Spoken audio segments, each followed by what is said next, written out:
السلام علیکم جی. تو گائز آپ کو میرے یوٹیوب چینل پر خوش آمدید. ویڈیو شروع ہونے سے پہلے چینل کو سبسکرائب کر دیں اور بیل آئکن لازمی کلک کریں اور شیئر کرنا مت بھولیے. من همزه ونفخه ونفثه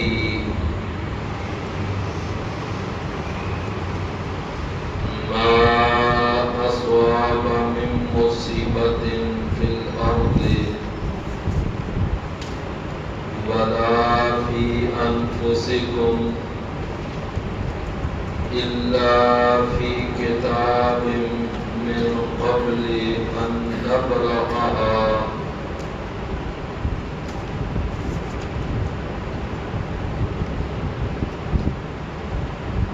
إن ذلك على الله يسير.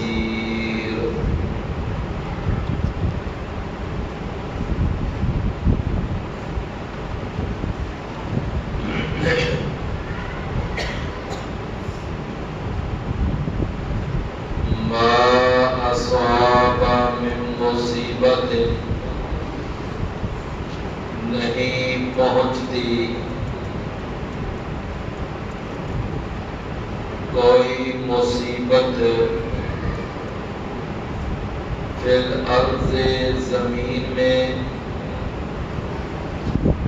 ولا فی انفسکم اور نہ تمہاری اپنی جانوں میں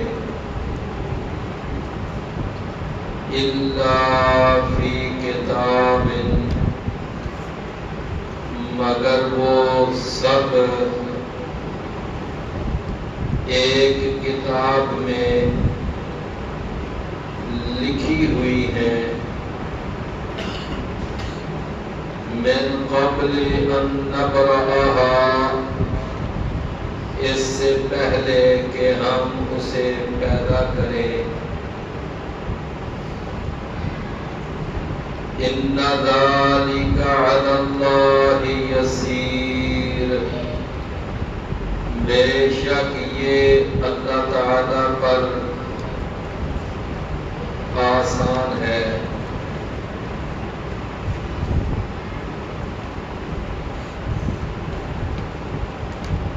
اللہ تعالی نے اس آیت کریمہ میں اس آیت مبارکہ میں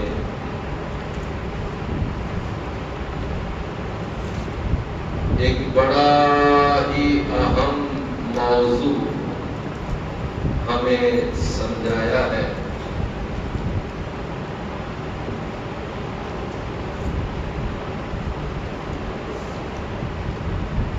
اور وہ موضوع یہ ہے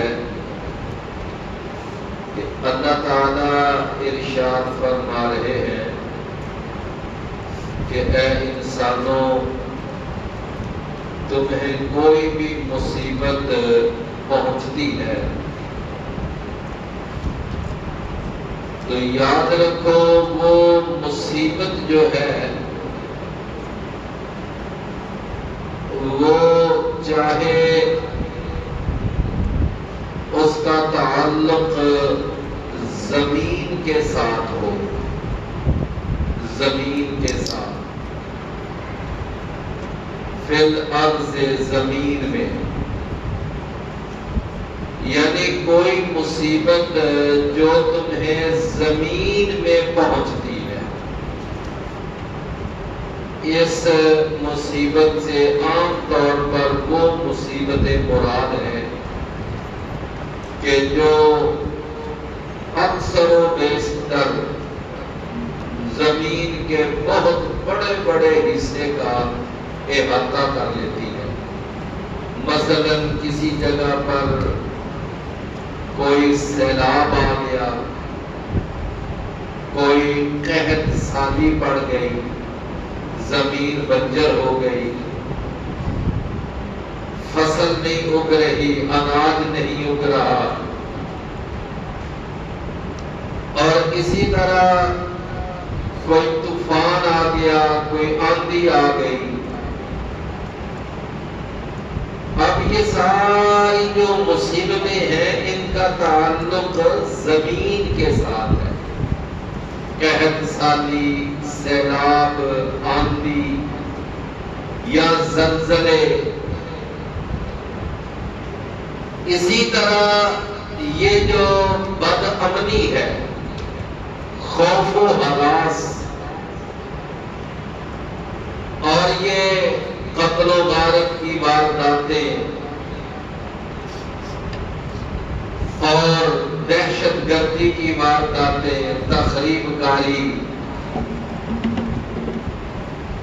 یعنی ایسی مصیبتیں کہ جن کے اندر زمین کا بہت بڑا حصہ لپیٹ میں آ جاتا ہے، وہ مصیبتیں مراد ہیں.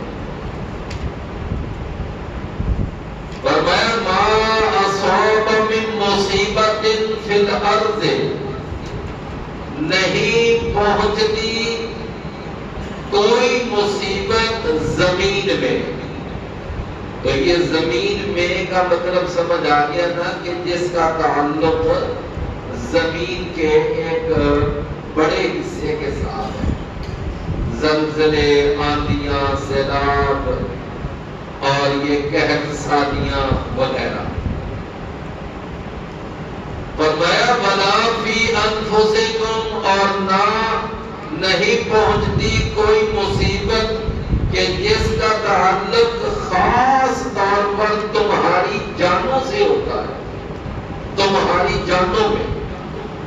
یعنی مثال کے طور پر جو تمہاری انفرادی قسم کی پریشانیاں، مصیبتیں، کوئی آدمی بیمار ہو گیا، کوئی ایکسیڈنٹ ہو گیا،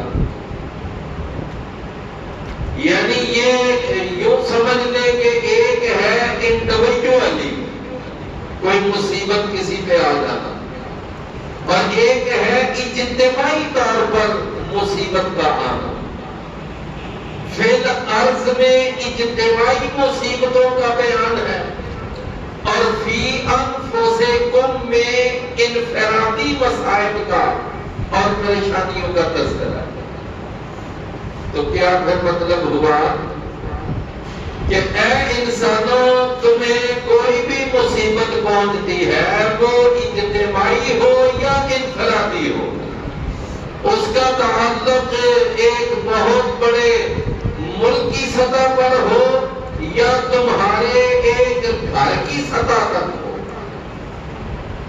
یہ جو بھی تمہیں مصیبت پہنچتی ہے، فرمایا اِلَّا فِي كِتَابٍ، مگر وہ ہر مصیبت جو ہے اس کے آنے کا ذکر وہ ایک ایسی کتاب میں لکھا ہوا ہے، اور اس کتاب کا نام کیا ہے؟ لوح محفوظ. اِلَّا فِي كِتَابٍ، مگر وہ ایک کتاب میں موجود ہے. کہ تمہارے اوپر کوئی انفرادی مصیبت آئی یا اجتماعی آئی، وہ ملکی لیول پر آئی یا تمہارے ایک گھر کی سطح پر آئی، وہ بڑی مصیبت آئی یا چھوٹی مصیبت آئی، ہر قسم کی مصیبت کا یعنی پہلے سے اس کا تذکرہ یہ لوح محفوظ میں لکھا ہوا ہے کہ فلاں آدمی پر یہ مصیبت آنی ہے، فلاں آدمی پر یا فلاں ملک پر، فلاں صوبے پر یہ مصیبت آنی ہے. فرمایا کب کا لکھا ہوا ہے؟ من قبل ان نبرأہا، اس سے پہلے کہ ہم اس یعنی زمین کو پیدا کرتے یا ہم تمہاری جانوں کو پیدا کرتے یا اس کائنات کو پیدا کرتے. یعنی ابھی زمین پیدا بھی نہیں ہوئی تھی، ابھی تم پیدا بھی نہیں ہوئے تھے، ابھی کائنات بھی معرض وجود میں نہیں آئی تھی، تو ہم نے اس وقت ہی یہ لکھ دیا ہوا تھا کہ فلاں پر فلاں مصیبت آئے گی، فلاں پر فلاں مصیبت آئے گی. یہ ساری باتیں ہم نے پہلے ہی کتاب میں لکھ دی ہوئی ہیں. کتاب کا نام کیا ہے؟ لوح محفوظ۔ اب میرے بھائیوں آپ دیکھیں 2023 مئی کا مہینہ، اگر اس کے اندر ایک ملک کی سطح پر کوئی ایک پریشانی آتی ہے، ملک کی سطح پر یا صوبائی سطح پر یا انفرادی سطح پر، تو کیا خیال ہے کہ وہ مصیبت کے آنے کا ذکر پہلے ہی لوح محفوظ میں لکھا ہوا؟ اب کیسے لکھا ہوا ہے؟ اب ذرا یہ بات ہم نے سمجھنی ہے کہ کیوں لکھا ہوا ہے، کیسے لکھا ہوا ہے۔ کہ ابھی تو یعنی زمین بھی نہیں بنی تھی، آسمان نہیں بنے تھے، ابھی انسان پیدا نہیں ہوئے تھے، ابھی کائنات بھی پیدا نہیں ہوئی تھی، تو اللہ نے اس وقت ہی لکھ دیا تھا کہ مئی 2023 میں فلاں جگہ پر یہ حادثہ ہوگا، فلاں جگہ پر یہ واقعہ رونما ہوگا، یہ مصیبت آئے گی، اللہ نے اس وقت ہی لکھ دیا تھا۔ ہاں، اللہ نے کیوں لکھا تھا؟ اس لیے کہ یہ سارا جو لوح محفوظ پہ لکھا ہوا معاملہ ہے یہ ہماری تقدیریں ہیں، اور یہ جو ہماری تقدیر اللہ نے ہمارے پیدا ہونے سے بھی پہلے لکھ دی ہوئی ہے، یہ اللہ کا علم ہے۔ یہ تقدیر کیا ہے؟ اللہ کا یہ علم ہے۔ اللہ کا علم اصلی ہوتا ہے، وہ ابدی ہوتا ہے۔ ہمارے علم میں اور اللہ کے علم میں یہ فرق ہے کہ ہمیں کسی بھی چیز کا صحیح علم اس وقت ہوتا ہے جب وہ چیز محض سے وجود میں آ جاتی ہے، ہمیں تب پتہ چلتا ہے کہ ہاں جی یہ واقعہ ہوا ہے، ہمیں تب پتہ چلتا ہے۔ لیکن اللہ کو اس وقت بھی پتا ہوتا ہے جب ابھی وہ واقعہ رونما نہیں ہوا ہوتا۔ اللہ کو پہلے سے پتا ہے، کیوں؟ اس لیے کہ اللہ تعالیٰ ما کانا و ما یکون کا علم جانتا ہے۔ ما کانا و ما یکون کا علم، ما کانا جو ہو چکا، ما یکون جو ہونا ہے، ہر چیز کا علم اللہ کو، اللہ کے پاس ہے۔ اللہ کے سوا ما کانا و ما یکون کا علم کسی کے پاس نہیں۔ اچھا چلے، بات کو صرف سمجھانے کے لیے میں عرض کرنے لگا ہوں، بات سمجھانے کے لیے۔ محمد کریم صلی اللہ علیہ وسلم ابھی دنیا میں تشریف نہیں لائے، سمجھے نا؟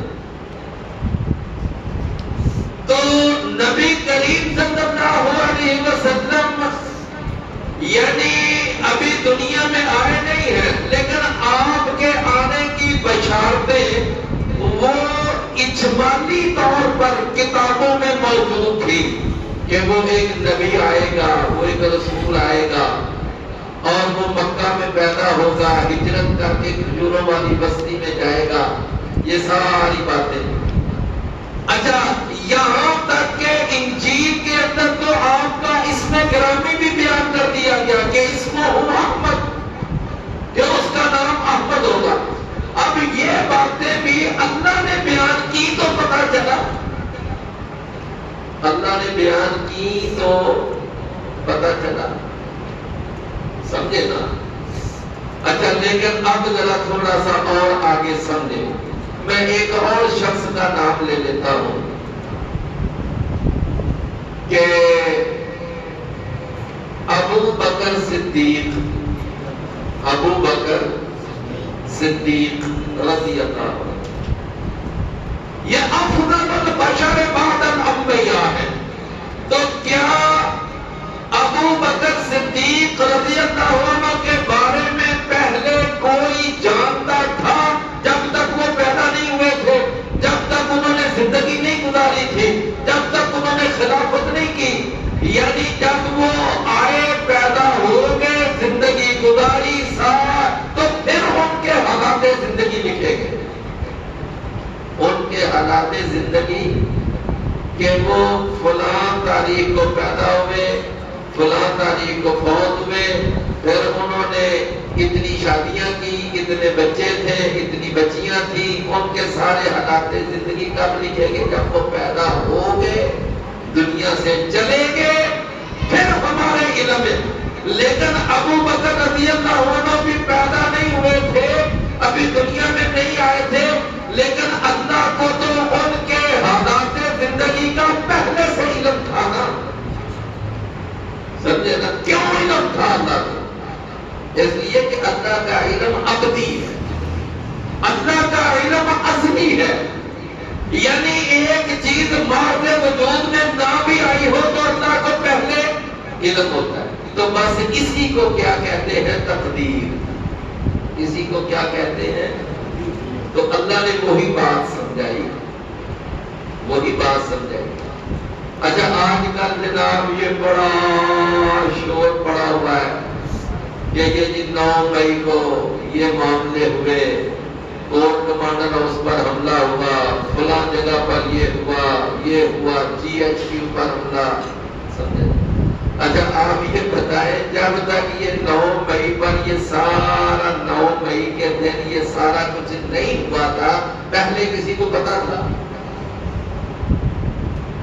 نہ میڈیا کو پتا تھا، نہ کسی اور کو پتا تھا کہ یہ تباہی بچے گی، یہ حالات بنیں گے، یہ سلسلہ ہوگا۔ لیکن 9 مئی کو پاکستان میں یہ معاملہ ہوگا، اللہ کو پہلے سے ہی پتا۔ کیوں؟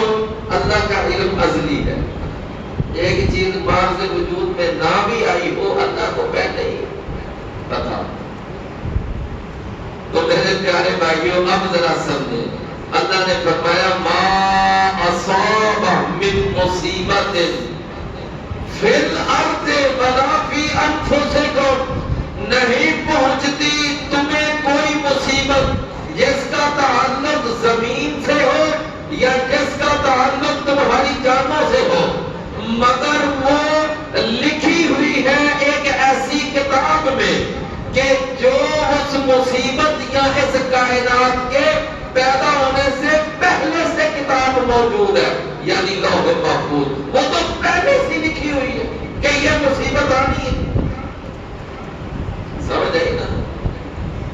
فرمایا کہ ان ذالک علی اللہ یسیر، بے شک یہ کائنات کو پیدا کرنے سے پہلے اس کائنات کے سارے حالات واقعات یہ لکھ دینا ایک کتاب میں، یہ اللہ کے لیے آسان ہے۔ تمہیں مشکل لگتا ہو، تمہیں یہ بات دشوار لگتی ہو، لیکن اللہ کے لیے کوئی مشکل نہیں۔ وہ میرے بھائی بات سمجھ آ گئی نا؟ اللہ کے لیے یہ کوئی مشکل نہیں۔ تو فرمایا کہ یہ پہلے سے لکھا ہوا ہے، میرے اور آپ کے پیارے پیغمبر پیر و مرشد ہادی و رہنما پیشوا مقتدا ساری کائنات کے امام سردار آقا اور افضل بہتر اور برتر جناب محمد رسول اللہ صلی اللہ علیہ وسلم نے اپنے پیارے لبوں سے میٹھی زبان سے یہ بات ارشاد فرمائی۔ آپ نے فرمایا کہ اللہ تعالیٰ نے سب سے پہلی چیز جو پیدا کی نا وہ ہے قلم۔ وہ کون سی چیز ہے؟ قلم۔ اول ما خلق اللہ القلم، سب سے پہلے اللہ نے جو پیدا کی وہ کیا ہے؟ قلم۔ فرمایا کہ اللہ نے قلم کو پیدا کیا، اور قلم کو پیدا کرنے کے بعد اللہ نے پھر قلم سے کہا اکتب، کہ اے قلم تو لکھ۔ تو قلم نے سوال کیا کہ ما اکتب، میں کیا لکھوں؟ اللہ تعالیٰ نے اس کو کہا اکتب مقادیر الخلائق، کہ تو کائنات کی مخلوقات کی تقدیریں لکھ دے کہ کائنات میں کیا ہونا ہے، جو کچھ ہونا ہے وہ سارا کچھ لکھ دے۔ اللہ کے حکم سے اس قلم نے سارا کچھ لکھ دیا۔ دیا اور وہ جو کچھ لکھا ہوا ہے وہ لوح محفوظ میں ہے، اور لوح محفوظ اللہ کے پاس وہ ایک کتاب ہے جو عرش پر موجود ہے۔ وہ کتاب کہاں ہے؟ اللہ کے پاس عرش پر وہ کتاب موجود ہے۔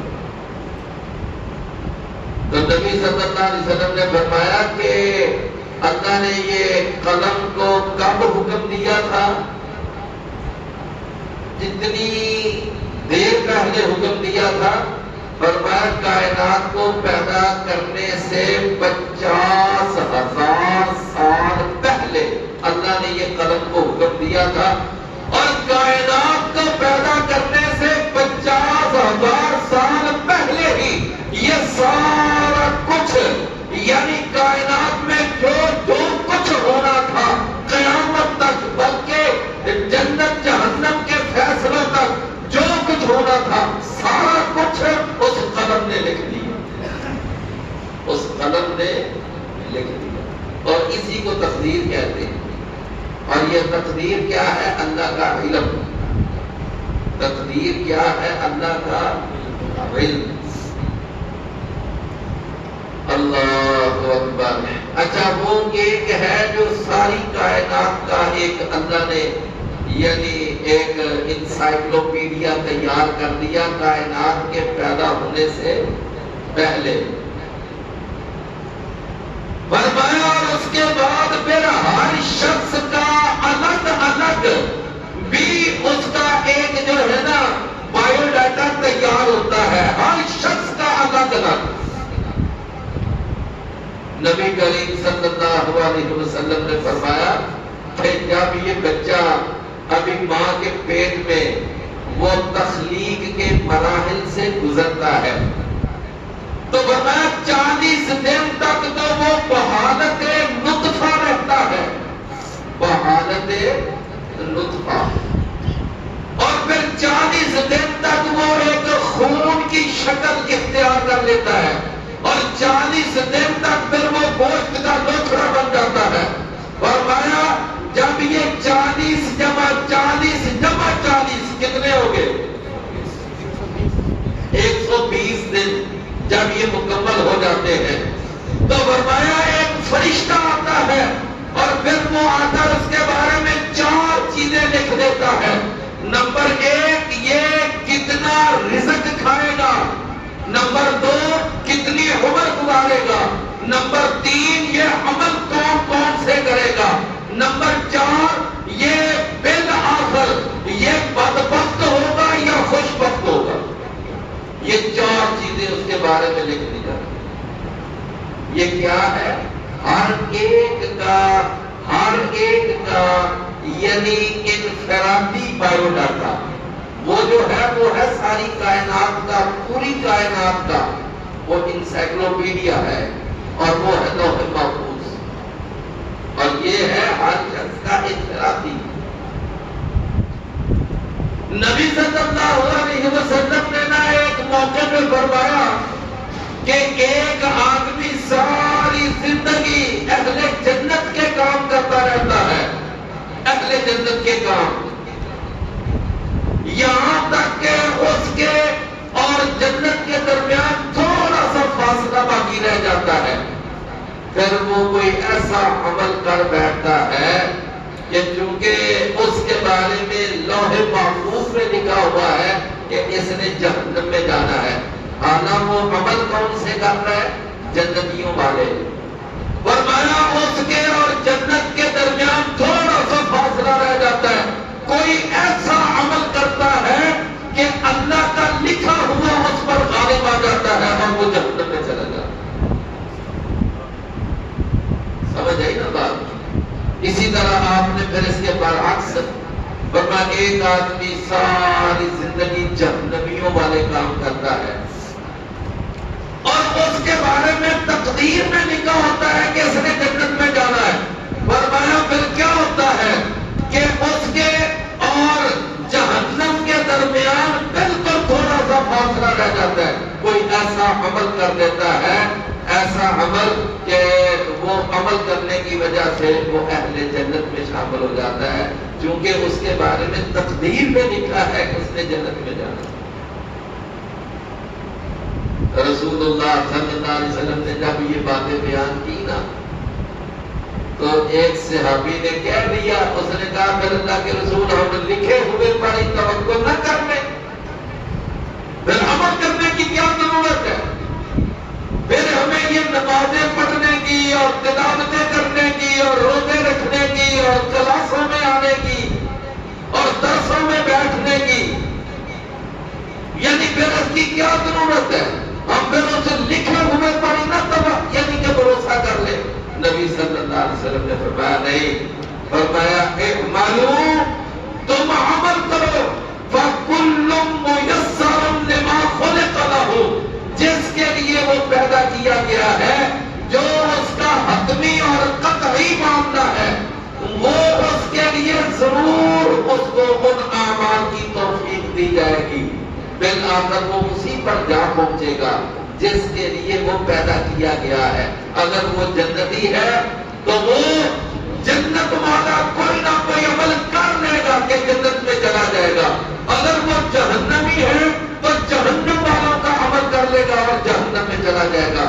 بڑی موٹی مثال ہے، رسول اللہ صلی اللہ علیہ وسلم کی زندگی میں، آپ کی زندگی میں ایک بچہ یہودی تھا، لیکن آخر وقت میں اس نے دیکھ لے کلمہ پڑھ لیا اور وہ کہاں چلا گیا؟ جنت میں چلا گیا۔ یعنی اللہ نے اس کو توفیق دے دی نا کہ یہ جنت والا اس نے کام کر لیا، وہ جنت میں چلا گیا۔ ایک آدمی تھا، مسلمان تھا، کلمہ پڑھتا تھا، مجاہدین کے ساتھ شامل ہے، جہاد کر رہا ہے، دشمنوں کے پرچے اڑا رہا ہے، لیکن یہ ہے کہ اللہ کے نبی نے کہہ دیا کہ یہ جہنم میں جائے گا۔ جنگ کے دوران ایک صحابی کہتے ہیں مجھے بڑی تشویش ہوئی کہ اتنا بڑا مجاہد، اتنا بڑا غازی، اور آپ فرما رہے ہیں کہ یہ جہنم میں جائے گا۔ کہتے ہیں میں اس کے پیچھے پیچھے ہو گیا، وہ جدھر لڑتا لڑتا جاتا میں بھی ادھر چلا جاتا۔ بالآخر اس نے کیا کیا، وہ لڑ رہا تھا تو لڑتے لڑتے اس کو نہ کوئی ایسا زخم آ گیا، اس زخم کی تکلیف برداشت نہ کر سکا، اس نے وہ تلوار اپنے پیٹ کے اوپر رکھی نوک اور اپنا وزن اس کے اوپر ڈال دیا اور اس نے خودکشی کر لی، جہنم میں چلا گیا۔ حالانکہ یعنی کہ ایک مسلمان ہے، کلمہ پڑھا ہوا ہے، جہاد کر رہا ہے۔ تو لہذا میرے پیارے بھائیوں، ہمارے جتنے بھی معاملات ہیں ان کا تعلق خوشی سے ہے یا ان کا تعلق غمی سے ہے، اس کا تعلق مصائب سے ہے یا راحتوں سے ہے، ہمارے سارے معاملات کہاں لکھے ہوئے ہیں؟ لوح محفوظ میں۔ اور یہ کیوں لکھے ہوئے ہیں؟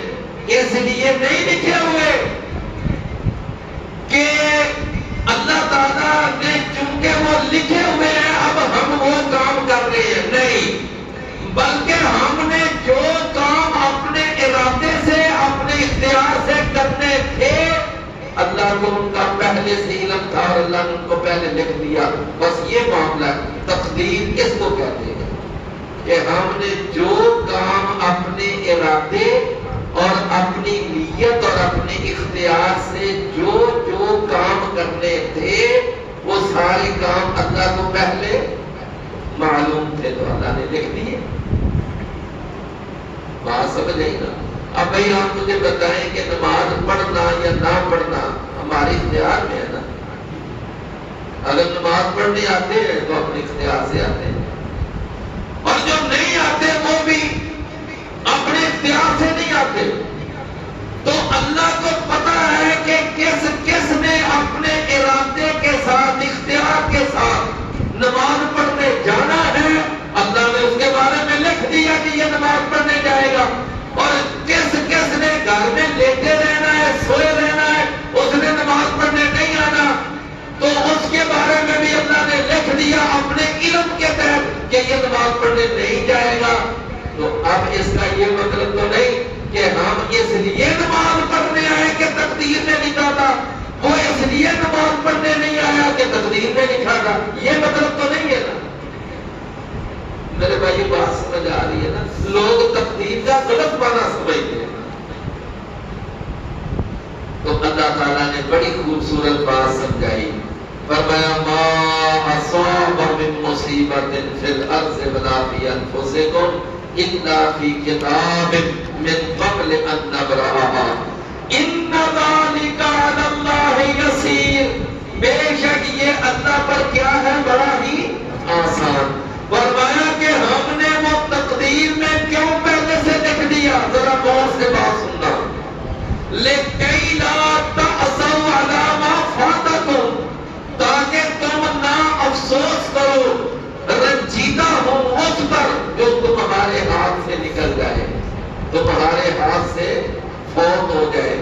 تم اس پر افسوس نہ کیا کرو، ایسا دکھ نہ کیا کرو، ایسا غم نہ کیا کرو کہ یہ میرے سے چیز چلی گئی. کیوں؟ اس لیے کہ ایک بندہ مومن جب یعنی وہ اس بات کو سمجھتا ہے نا کہ بھائی میرے اوپر یہ مصیبت آئی ہے تو تقدیر میں لکھا ہوا تھا تو آگے کوئی بات نہیں، میں نے صبر کرنا ہے، میں نے برداشت کرنا ہے. تقدیر میں ایسے لکھا ہوا تھا. بھائی ہمارے پیارے نے جانا تھا، ہمارے اوپر یہ مسئلہ آنا تھا، یہ پریشانی آنی تھی.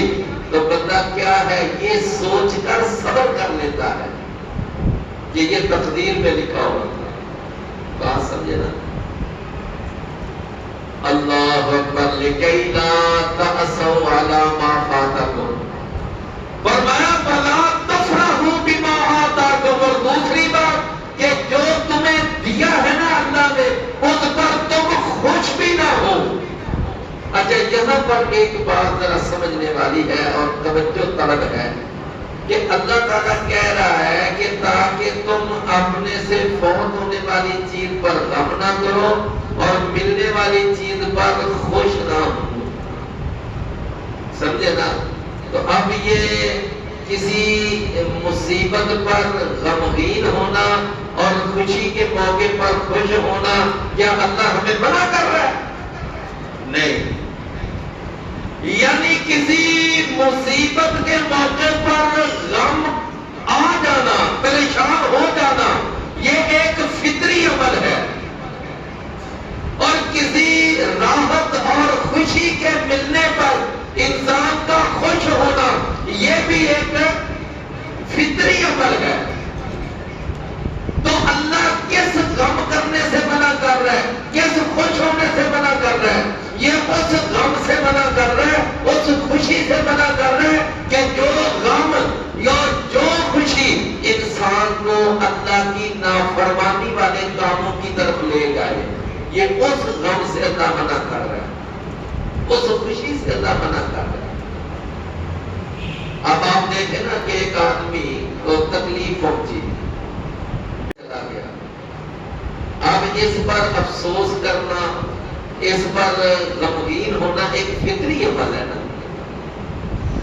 لیکن میرے بھائیوں وہ غم کرنا منع ہے کہ انسان اب اپنی زبان سے واہ کرنے لگ جائے، ہائے بائے کرنے لگ جائے، اللہ کے شکوے اللہ کی شکایتیں شروع کر دے.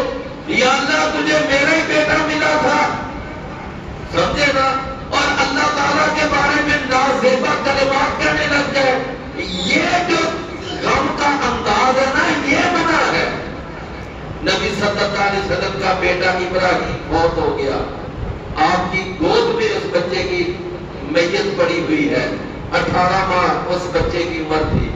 نبی صلی اللہ علیہ وسلم نے فرمایا کہ اے بیٹا تیری جدائی پر ہم بڑے رنجیدہ ہیں، بڑے افسردہ ہیں، دل ہمارا غمگین ہے، آنکھوں سے آنسو بھی جاری ہیں، لیکن کوئی ایسی بات نہیں کریں گے کہ جو اللہ کو ناراض کرنے والی ہو. یہ ہے وہ بات کہ جس سے اللہ نے منع کیا کہ ایسا غم نہ کرو کہ جو غم تمہیں اللہ کی نافرمانی پہ لے جائے.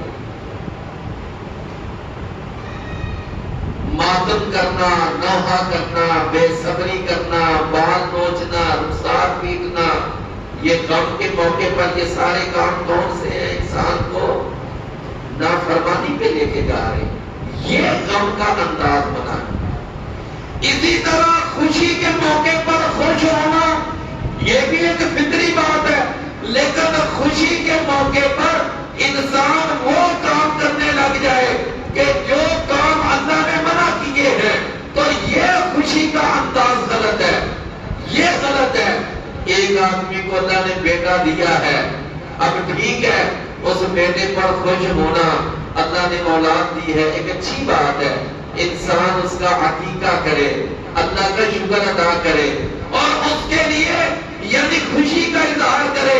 لیکن اب کیا ہے، سال بسال اس کا برتھ ڈے منانا یا اس کے لیے کوئی فنکشن کرنا، گھر میں ناچ گانا اور اس طرح کا انداز، یا کوئی شادی کا موقع ہے اس موقع پر وہ کام کرنا جو اللہ اور اس کے رسول نے منع کیے ہیں، یہ خوشی کا انداز جو ہے اس سے اللہ منع کر رہا ہے۔ تو میرے بھائیوں، غم کا جو فطری انداز ہے وہ منع نہیں ہے، خوشی کا بھی جو فطری انداز ہے وہ منع نہیں ہے۔ کون سا انداز منع ہے؟ جو غم انسان کو اللہ کی نافرمانی اختیار کرنے پر لے جائے، یا جو خوشی انسان کو اللہ کی نافرمانی پر لے جائے، وہ غم وہ خوشی حرام ہے۔ ایک مومن آدمی کو جب کوئی غم پہنچتا ہے تو وہ کیا کرتا ہے؟ وہ کیا کرتا ہے؟ وہ صبر کرتا ہے، وہ اللہم اجرنی فی مصیبتی واخلف لی خیرا منہا یہ پڑھتا ہے، انا للہ و انا الیہ راجعون پڑھتا ہے۔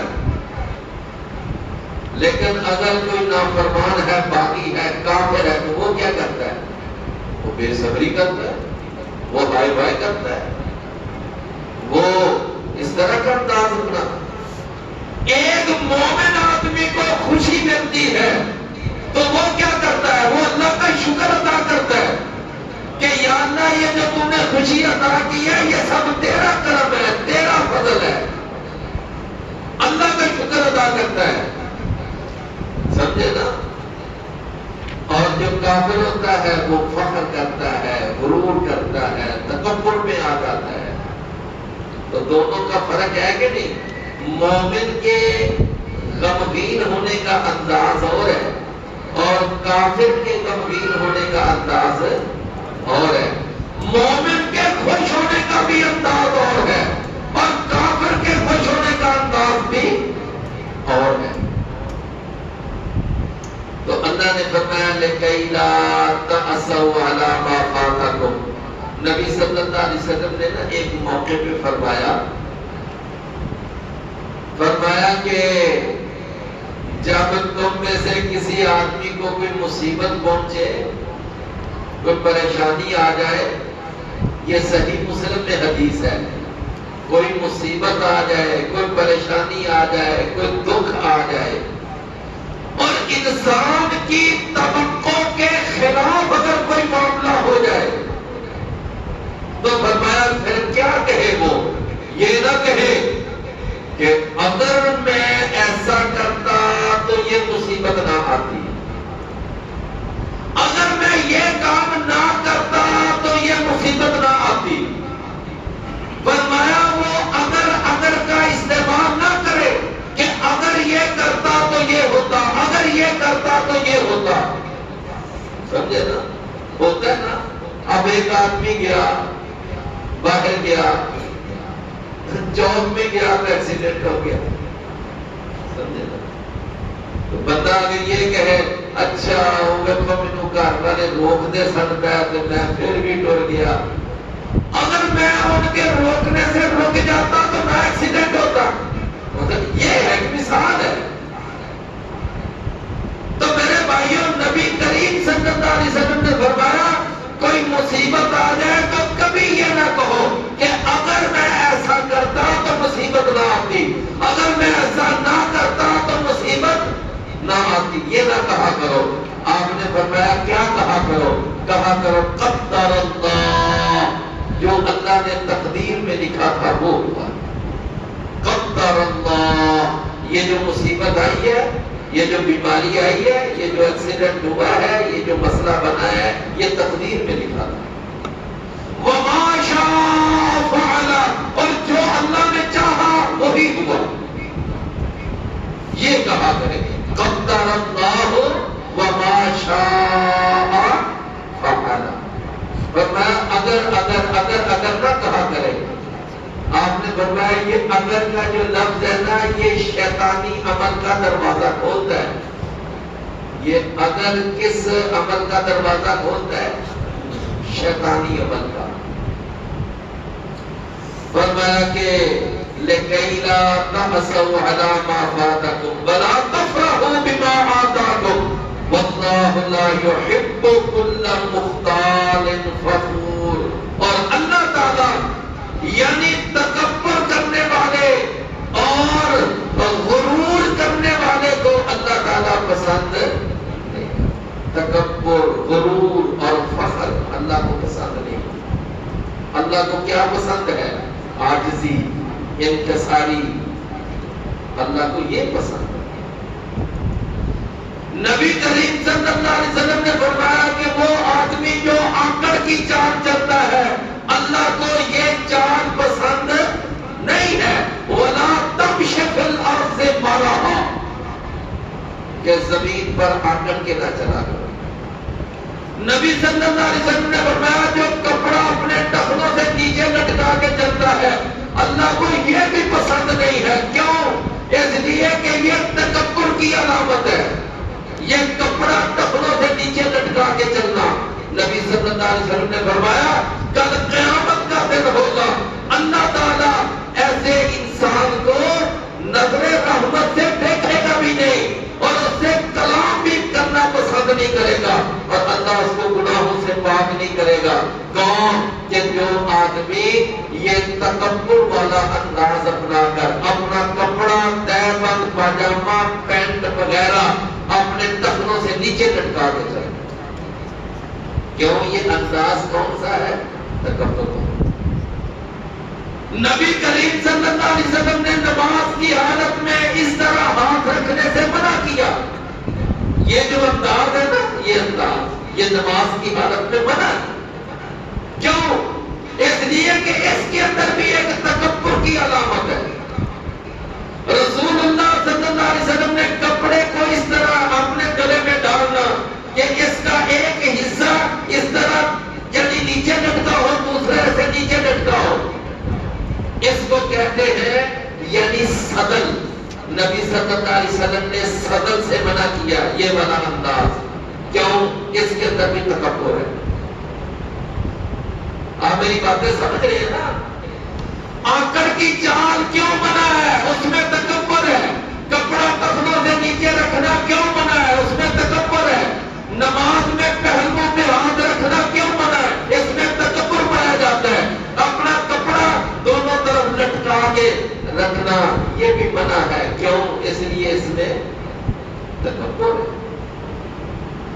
ان اللہ لا يحب كل مختال فخور، بے شک اللہ تعالیٰ نہیں پسند کرتا ہر اس شخص کو جو فرمایا الذین یبخلون، وہ لوگ جو بخل کرتے ہیں۔ کیا کرتے ہیں؟ جی بخل کرتے ہیں۔ فرمایا ایک تو خود بخل کرتے ہیں، نمبر 2 وَيَأْمُرُونَ النَّاسَ بِالْبُخْلِ، اور دوسروں کو بھی بخل کا حکم دیتے ہیں۔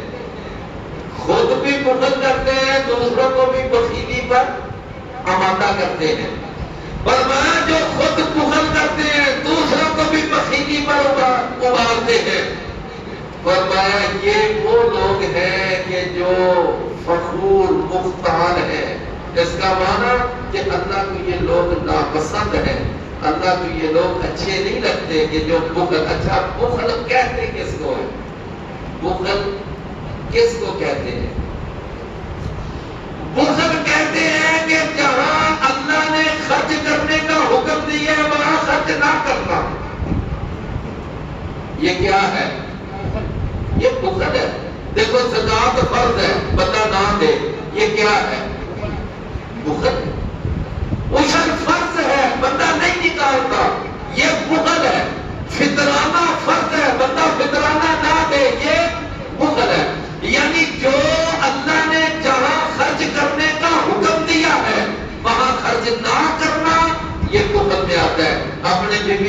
پر خرچ کرنا اللہ نے حکم دیا ہے. اور کوئی آدمی اچھی بڑی پوزیشن کے باوجود اپنے بیوی بچوں پہ خرچ نہ کرے، یہ بخل ہے. اور اسی طرح اگر کسی جگہ ضرورت 10 روپے کی ہے، 10 روپے کے بغیر وہ ضرورت پوری نہیں ہوتی. بندہ کوشش کرے کہ کسی طرح میں 7 روپے سے کام چلا لوں، 5 سے چلا لوں، 8 سے چلا لوں. یہ بھی بخل ہے. ضرورت زیادہ ہے لیکن وہاں خرچ کم کر رہا ہے، یہ بھی کیا ہے؟ بخل ہے. تو میری بات آپ سمجھ رہے ہیں نا، یہ بخل ہے. جہاں حکم ہے خرچ کرنے کا نہ کرنا، یہ بخل میں آتا ہے. جہاں زیادہ کی ضرورت ہے وہاں کم خرچ کرنا، یہ کیا ہے؟ بخل. اچھا، بخل کے مقابلے میں ایک چیز ہوتی ہے، اس کو کہتے ہیں فضول خرچی. بخل کی ضد کیا ہے؟ تو فضول خرچی کیا ہے؟ فضول خرچی یہ ہے کہ جہاں خرچ کرنا حرام ہے وہاں خرچ کرنا، یہ فضول خرچی ہے. میری بات سمجھے نا. کوئی بھی کام، مثال کے طور پر ایک کام ہے، ایک آدمی وہ جناب شادی کر رہا ہے اور اس میں بینڈ باجے لا رہا ہے، اس میں جناب وہ سارا تیل مہندی کا ہندوؤں کی رسمیں کر رہا ہے. یہ سارے کام جو حرام ہے ان پر پیسہ تھوڑا سا خرچ کرنا بھی کیا ہے؟ فضول خرچی. سمجھے نا. اور فضول خرچی کی ایک یہ بھی بات ہے کہ جہاں تھوڑے پیسوں کے ساتھ ضرورت پوری ہو جاتی ہے وہاں بے مقصد زیادہ پیسے خرچ کرتے جانا، یہ بھی فضول خرچی ہے. بات سمجھے نا. تو بات سمجھ آئی. بخل کس کو کہتے ہیں؟ بخل یہ میں نے آپ کو سمجھا دیا. اور فضول خرچی کس کو کہتے ہیں؟ یہ بھی میں نے آپ کو سمجھا دیا. فرمایا الذین یبخلون ویأمرون الناس بالبخل، وہ لوگ جو بخل سے کام لیتے ہیں اور وہ لوگوں کو حکم دیتے ہیں بخل کرنے کا. ومن یتولی، اور جو آدمی پھر جائے، فإن اللہ هو الغنی الحمید، بس بے شک اللہ تعالی وہ تعریف کو بے نیاز ہے، وہ غنی ہے. اللہ تعالیٰ کیا ہے؟ غنی ہے. اللہ کو کوئی مطلب ہے کہ ضرورت نہیں ہے کہ وہ تم سے کوئی چیز مانگے. سمجھے نا. اللہ غنی ہے، اللہ غنی ہے. اور باقی ساری کائنات اللہ کی محتاج ہے. اللہ اکیلا غنی ہے، باقی ساری کائنات جو ہے وہ اللہ کی محتاج ہے. بات سمجھ آئی نا. میرے پیارے بھائیوں، قرآن میں اللہ نے فرمایا یا ایھا الناس انتم الفقراء الی اللہ، اے لوگوں تم سارے کے سارے اللہ کے ہاں محتاج ہو. تم سب اللہ کے محتاج ہو. سمجھے نا. اللہ اکبر. نبی کیا، ولی کیا، پیر کیا، پیغمبر کیا، سائیں کیا، قلندر کیا، زندہ کیا، مردہ کیا، جن کیا، فرشتے کیا، حاکم کیا، محکوم کیا، بادشاہ کیا، گداگر کیا، سارے کے سارے سب کے سب اللہ کے در کے منگتے ہیں. یا ایھا الناس انتم الفقراء الی اللہ، تم سارے اللہ کے فقیر ہو، تم سب اللہ کے ہاں منگتے ہو، تم سب اللہ کے ہاں سوادی ہو. اچھا میرے پیارے بھائیوں، آپ نے ایک نام سنا ہے نا، جناب موسیٰ علیہ السلام. موسیٰ علیہ السلام جب یہ گئے نا مصر سے اور یہ مدین پہنچے، مدین جب گئے تو وہاں کچھ لوگ پانی پلا رہے تھے ایک کنویں سے، اور وہاں 2 بچیاں بھی کھڑی ہیں. یہ واقعہ آپ نے سنا، میں صرف اشارہ کرنے لگا ہوں. تو جناب موسیٰ علیہ السلام اب اپنا وطن بھی نہیں ہے، وطن سے بے وطن ہے، پردیسی ہے، وہاں کوئی رشتہ دار نہیں، وہاں کوئی دوست نہیں، کوئی واقف نہیں، کوئی جان پہچان والا نہیں، اور کئی دنوں کا سفر کر کر کے بھوک سے برا حال، سمجھ آئی نا؟ کتنی بے چارگی ہے، کتنی بے بسی ہے۔ تو میرے بھائیوں، ان بچیوں کے وہ جو بکریاں تھیں ان کو پانی پلایا، اور پانی پلا کر وہاں ایک درخت تھا، درخت کے نیچے جا کر کھڑے ہو گئے۔ تو جا کر درخت کے نیچے کھڑے ہوئے، اور یہ میں کن کا واقعہ سنا رہا ہوں؟ جناب موسیٰ علیہ السلام، اللہ کے جلیل القدر پیغمبر ہیں، اور یہ وہ پیغمبر ہیں جن کے ساتھ اللہ نے کلام کیا ہے طور پہاڑ پر، اور صرف ایک نبی ہے جس کو یہ اعزاز حاصل ہے کہ زمین پر اللہ نے صرف موسیٰ علیہ السلام سے ڈائریکٹ بات کی ہے، صرف ایک نبی محمد صلی اللہ علیہ وسلم سے بھی اللہ نے ڈائریکٹ بات کی، لیکن زمین پر نہیں، بلکہ آپ جب سدرۃ المنتہا پر گئے تھے تو وہاں بات ہوئی تھی۔ موسیٰ علیہ السلام اتنے جلیل القدر پیغمبر وہاں درخت کے نیچے کھڑے ہیں، پردیسی ہیں، بے بس ہیں، لاچار ہیں، اور وہاں پر کھڑے ہو کر دعا کرتے ہیں، کہتے ہیں رب لما انزلت الی من خیر فقیر، کہ اے اللہ اس وقت میں تیری طرف سے ملنے والی ہر خیر کا محتاج ہوں، مجھے ہر خیر چاہیے۔ تو اپنے آپ کو کیا کہا؟ فقیر۔ تو موسیٰ علیہ السلام کون ہوئے پھر اللہ کے ہاں؟ فقیر۔ سارے نبی اللہ کے ہاں سوالی ہیں، سارے نبیوں نے کچھ بھی مانگا تو اللہ سے مانگا، تو سارے نبی کس کے در کے سوالی ہیں؟ اور لوگوں نے جناب قوالیاں بنائی ہوئی ہیں، سارے نبی تیرے در دے سوالی ہیں، شاہ مدینہ، شاہ مدینہ۔ تو سارے نبی کس کے در کے سوالی ہیں؟ اللہ کے در کے سوالی ہیں۔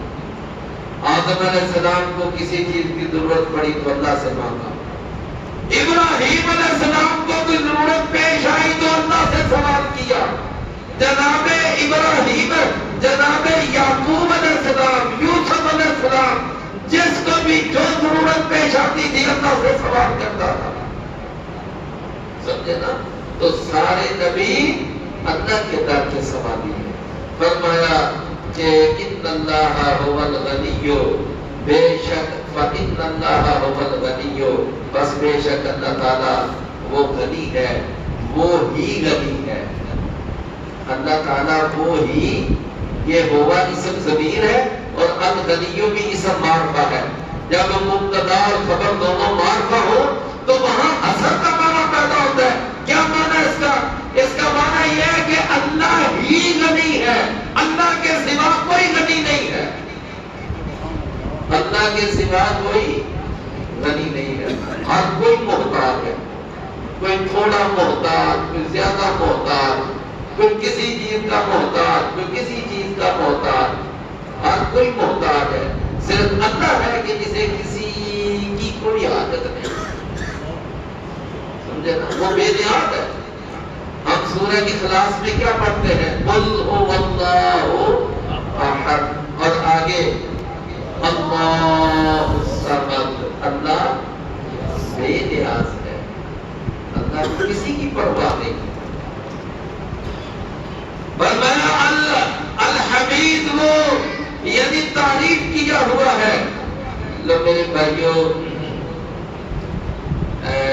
آگے جو آیت ہے نا وہ ذرا بڑی جامع قسم کی آیت ہے، اس میں ذرا اچھا مضمون سمجھانے والا ہے، تو میں کوشش کروں گا کہ پھر اس آیت کو ہم اگلے درس میں پڑھ لیں۔ تو آج میں یہاں پر ہی درس ختم کرتا ہوں کیونکہ ٹائم بھی ہو گیا ہے۔